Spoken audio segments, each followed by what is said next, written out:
ಮೈಸೂರು ಜಿಲ್ಲೆಯಲ್ಲಿ ಅನೇಕ ಅಭಿವೃದ್ಧಿ ಕಾರ್ಯಕ್ರಮಗಳಿಗೆ ಶಂಕುಸ್ಥಾಪನೆ ಮತ್ತು ಉದ್ಘಾಟನೆ ಈ ಕಾರ್ಯಕ್ರಮಗಳನ್ನು ಜಿಲ್ಲಾಡಳಿತ ಹಮ್ಮಿಕೊಂಡಿದೆ. ಈ ಸಭೆಗೆ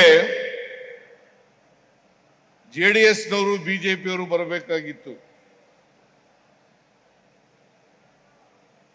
ಅವರು ಬಂದಿದ್ರೆ ಇವತ್ತು ಮೈಸೂರು ಜಿಲ್ಲೆಯಲ್ಲಿ ಏನೆಲ್ಲ ಅಭಿವೃದ್ಧಿ ಕಾರ್ಯಕ್ರಮಗಳು ನಡೀತಾ ಇದ್ದಾವೆ ಅಂತಕ್ಕಂಥದ್ದು ಗೊತ್ತಾಯ್ತಾ ಇತ್ತು. ಇವತ್ತು ಒಂದೇ ದಿನ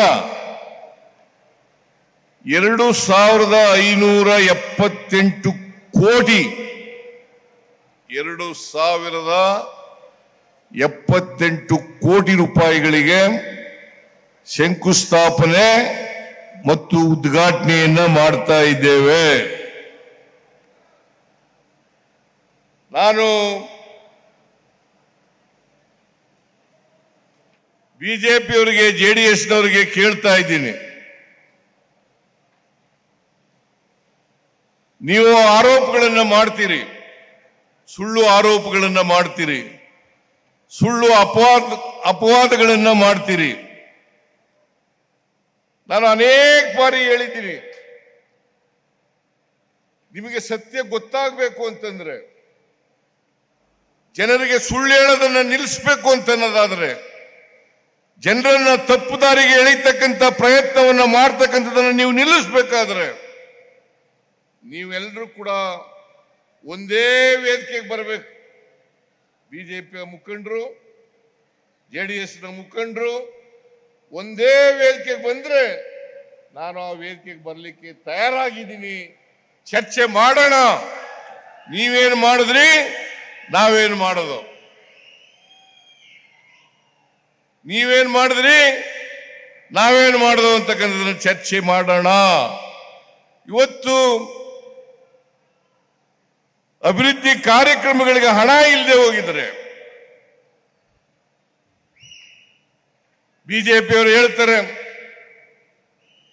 ಗ್ಯಾರಂಟಿ ಯೋಜನೆಗಳನ್ನ ಜಾರಿ ಕೊಟ್ಟು ಅಭಿವೃದ್ಧಿ ಕಾರ್ಯಕ್ರಮಗಳಿಗೆ ಹಣ ಇಲ್ಲ, ಖಜಾನೆ ಖಾಲಿಯಾಗಿದೆ,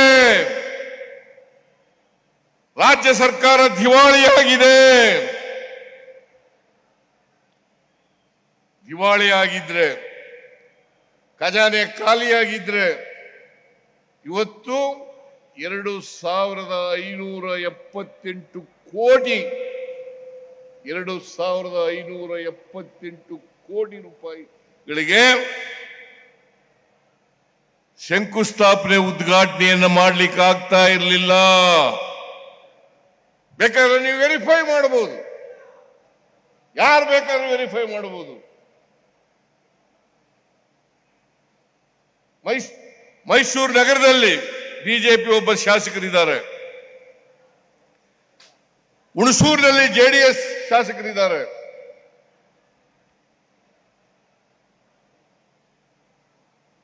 ಬಂದು ನೋಡ್ಲಿ. ಚಾಮುಂಡೇಶ್ವರಿನಲ್ಲಿ ಜೆಡಿಎಸ್ ಶಾಸಕರಿದ್ದಾರೆ, ಬಂದು ನೋಡ್ಲಿ. ಎಲ್ಲ ಅಭಿವೃದ್ಧಿ ಕಾರ್ಯಕ್ರಮಗಳನ್ನು ಮಾಡ್ತಾ ಇದ್ದೀವಾ ಇಲ್ವಾ? ಇದು ಸರ್ಕಾರಿ ಕಾರ್ಯಕ್ರಮ. ಜನರಿಗೆ ಸುಳ್ಳು ಹೇಳಲಿಕ್ಕೆ ಸಾಧ್ಯ. ಕೂತ್ಕೊಳ್ರಿ, ಅವ್ರು ಯಾರವ್ರು? ಕೂತ್ಕೊಳ್ಳಯ್ಯ.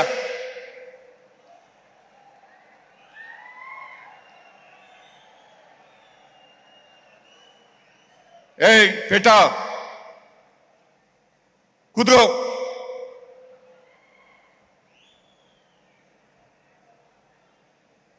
ಇಪ್ಪತ್ತು 25 ನಿಮಿಷ ಕೂತ್ಕೊಳ್ಳಿ. ನೀವೆಲ್ಲ ಇಷ್ಟೊಂದು ಖರ್ಚು ಮಾಡಿ, ಜಿಲ್ಲಾ ಆಡಳಿತದವರು